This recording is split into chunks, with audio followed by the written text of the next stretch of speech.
things that he will find that, no, I don't like it. But just because it happens to him, that the Nigerians who can come here and say, no, me in South Africa, I found a different favor. Life is like that. I can go to Nigeria right now and be successful, and another South African go there, become unsuccessful. Number two, you don't choose where your life will end as much as you don't choose where your life will begin. You can go to another country trying to find a better life, you come home in a big body bag. As always, he's painting as if because people do not find success doesn't mean other people will not find success. And you're speaking like as if South African every day they wake up and they go and they look for Nigerians to unalive. Do you understand? And as everybody knows, as I said before, there are countries with challenges of such things where people get unalived. It's not only Nigerians that get unalived in South Africa. There are South Africans, there are more South Africans are being unalived in South Africa as it is. But in life, there's no perfect country. Even in Nigeria, it is not perfect. You don't choose where your life will end as much as you don't begin. But the problem, the reason I came here was that every time if I don't disagree with a Nigerian, I have to insult the whole Nigeria. We need to now start shifting our thinking. You can, yes, raise your concerns that I don't like this, I don't like that, but stop insulting the whole country, because you're provoking people who in their mind don't have intent to fight with anybody, but just because they're listening, then you provoke them. So when we're insulting one another, let's go personally and insult. If I have a problem with Babati, let me insult him. Stop including the whole country. We now are, instead of raising our concern, nobody's end up in better. You look at the side of South Africa, nobody's better now. We end up, everybody's looking like fools at the end of the day, because now it's no matter of raising concern, it's now we're just insulting each other. And it's like now we're enjoying it. When I come here, I must make sure that I'm going to insult people because he said something I did not like. While I should rise, hey, you said something I didn't like. Okay, now I've got weaknesses. Where can I change? Where can I become better? Look, South Africa is not a holy land, and it will never be a holy land. The same challenges that you guys are speaking about, South Africans are experiencing them. It's not like this thing is out of like, no, they just choose a specific group of people. There are certain areas as me as a South African, I know because of my tribe, I'll not be comfortable. There's a certain way I'll behave. When I go back home, I'll behave in a certain way. It's part of life. The same thing applies. There are certain areas I know that you go in Nigeria will not be comfortable. So let's not act as if the world is it's heaven. The world will never be heaven. But the thing is that there's no need to insult. We rather insult each other personally, but let's stop insulting our countries. Let's stop insulting when we've got a problem with South Africa. Let's not insult the whole South Africa. And with my South African people, stop insulting Nigerians, because you're provoking people who don't want to be part of this conversation. They're just here to listen. There are people in the platform, I know they're just listening. They don't want to be part of it. But the moment when you insult Nigeria, that person will feel provoked. And they will come here instead of, okay, raising concern. They are valid concerns. I don't take them for granted. I'll not disagree with what coach is saying, even though I have not experienced it, but I'll not disagree. That is his concern. That is something that if there's a chance that I had a chance to change, I would change. But I realize in life, I don't take decision of what should happen in life. There are things that I will be there. I have to live with them. But I must not insult Nigeria. I must not. Let's respect the country's name. Let's insult a group of people. Let's insult, if it's aftermath, insult aftermath. It's better, but don't insult the whole. So that is the reason I came up here. Can we at least start to reduce insulting our countries? Because nobody looks better. If people who are outside of Africa find us speaking, they will not realize these people. What are these people doing? They're just insulting each other. They're just insulting our country. Let's at least respect our countries. Because Nigeria as a country has never came to South Africa. And somebody coming here who was not sent by Nigerian government is not the representation of Nigeria. If you have seen people, maybe they've done things you don't like. The same thing with South Africa. If you see people doing bad things, they were not sent by South Africa. So at least let's just have honor and dignity on the countries. Yes, we can insult citizens or not, but I said let's respect our countries. That's what I'm asking. Thank you. Aftermath, you spoke very nicely. For me, particularly as an individual, whenever I respond to issues past and present. I'm going to quickly put it out here today that it has never been on record that a South African woman who is married to a Nigerian man was unalived or was abused to a state where a South African woman will come outside and tell her people, this is what happened to me. and then you expect the South Africans to clap for Nigerians? The answer is no. What we are seeing here is, as Nigerians, this issue has been happening to our fellow countrymen consistently. And I'm telling you, from the depth of my heart bleeds. If the comment section was on now, as we are talking about this thing, you will see your fellow countrymen write all sorts of nasty things about the fact that a life was lost, a generation, a child lost a father, and a mother lost a son. You see, I ask and I want to be corrected. Is there any peculiarity to a life? A life is a life. This human being, this animal that unalived this lady, he could have as well done it to a Nigerian. GBV is a crime. Violent taking someone's life is a crime. Only these 2 weeks, this fortnight, while I am here trying to make money, close to 6 or 7 Nigerians have been unalived in South Africa. It is far too much. And if it is happening in South Africa, and we are saying this issue is happening in South Africa, and you are a South African, and you are not involved in it, the best you can do is to just keep quiet. Silence is golden. Just keep quiet.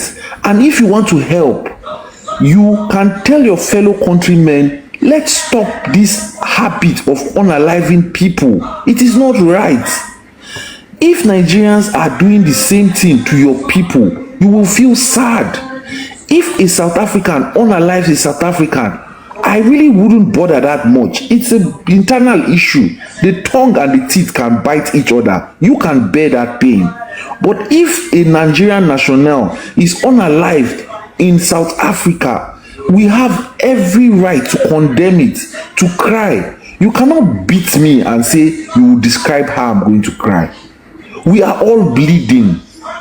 Now, when this particular guy did this thing to this lady, it's going viral. But when a Nigerian was unalive, a Nigerian in that capacity, it is not making waves. Why? Is there a black person who is special? That's what I want to know. Are they individuals that are more special than other individuals? Is it because she's a lady and it's that GBV that the guy now, he has no stake?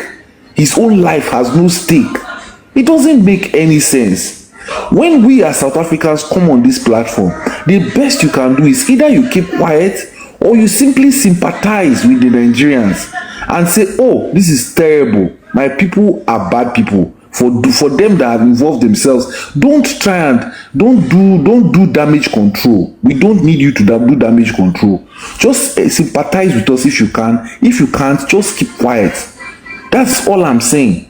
And Nigerians that are going to South Africa, that have made a life out of South Africa, please enjoy. Time shall tell.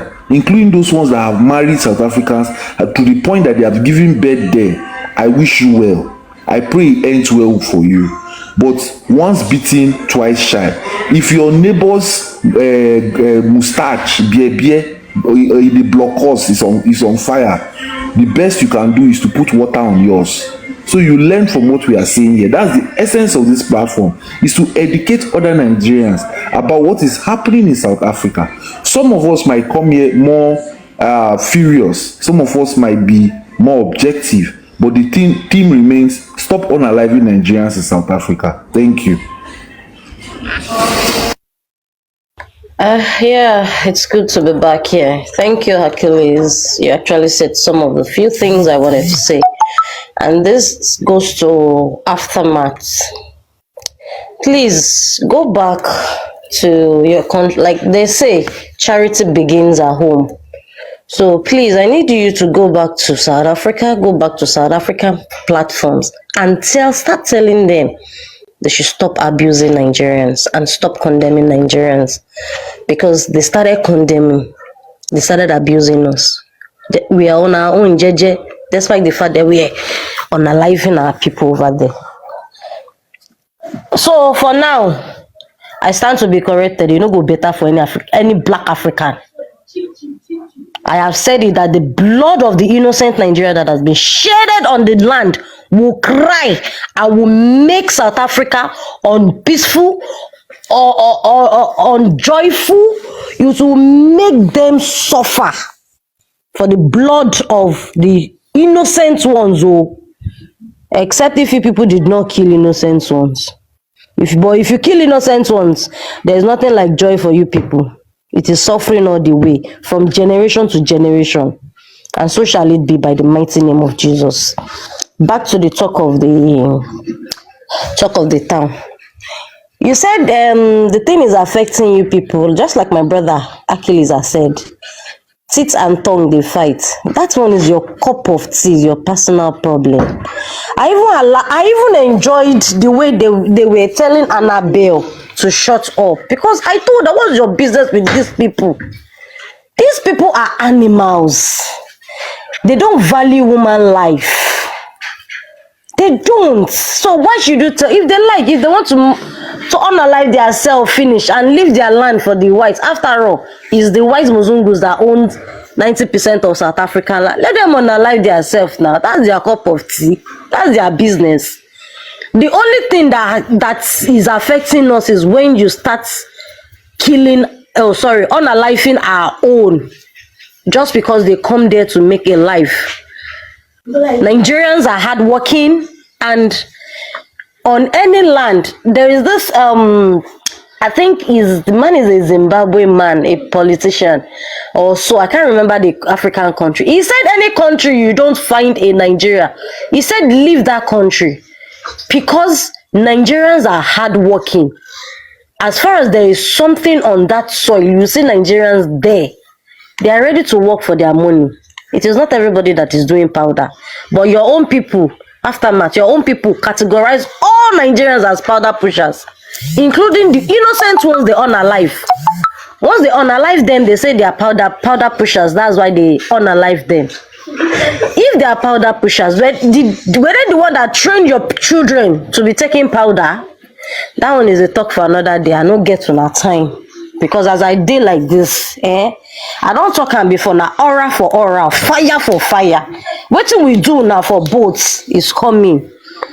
What caused an argument yesterday that made me have a sleepless night? Your sister is in Anambra State enjoying herself. How will you feel if she's sent back to South Africa in a body bag? How would you feel? But she's here, she's safe, she's enjoying the best years of her life, because we have what we call love, a black skin like ours. But you, on the other hand, you keep on unaliving these people just because of your jealousy, just because you are lazy, you can't work, you want to come and inherit. And that's what you people were planning to do on those spaza shop. You want to go and inherit them, inherit their goods, inherit their sweat. Before they say, oh yeah, you people, when they even say come and register your spaza shop, how many out of 1,400? It was only one South African that went to register. Where are the other fellow idiots that they were shouting, leave our country, leave our country? Where were they? They could not even go and register for spaza shop. And people who are ready to do that business, you will be there unaliving them. Someone will be in his shop. Your people will go there and unalive him and loot his shop. Is that a life? And when we come out to say the truth, all these other African countries, they don't have the strength to battle with you people, but we have that strength. Enough is enough.